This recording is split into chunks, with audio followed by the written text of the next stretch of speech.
د هرې سیمې خپل رنګونه او خپلې میلې وي. دغه شان د مالاکنډ ډیویژن د کمترو د نایاب نسل مقابلې هم ډېرې مشهورې دي. دغه کمترې د 100 میل فاصلې نه پرېښودی شي او بیا خپل منزل ته په تیزۍ سره ځان رسوي. د کمترو د دې ریس په اړه ګورو مالاکنډ څخه د سید زمان سبا دا ریپورټ.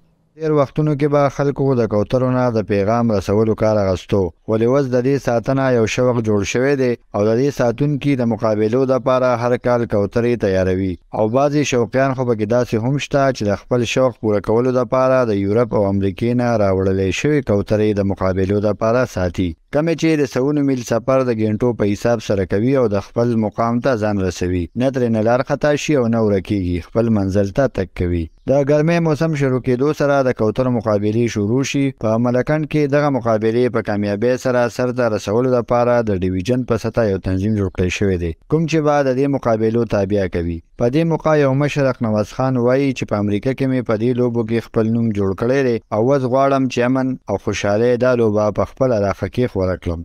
نو د دې کې چې کم کوالټي او کم سیزونه خدای پاک اچولي دي، نو هغه موږ از مسلمان زه به دا ویم چې دا په خپله یو معجزه ده چې ته دا د کراچۍ نه پرېږدې او ته کور ته رارسې او دا ستا نه مخکې رارسېدلی.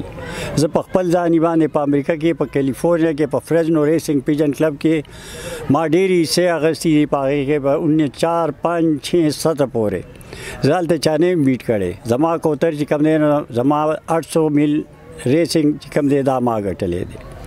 نو هغه ریکارډ هم زما سره دی، هغه نالج هم زما سره دی. نو زما کوشش دا دی چې دا پاکستان د ینګ جنریشن کې دا دغه کړو نو دا به دوی د نورو غلطو کارونو نه ساتي.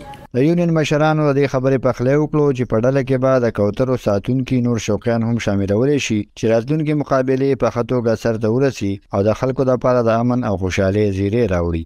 سید زمان سبا، هم پښتو ون نیوز، مالاکنډ.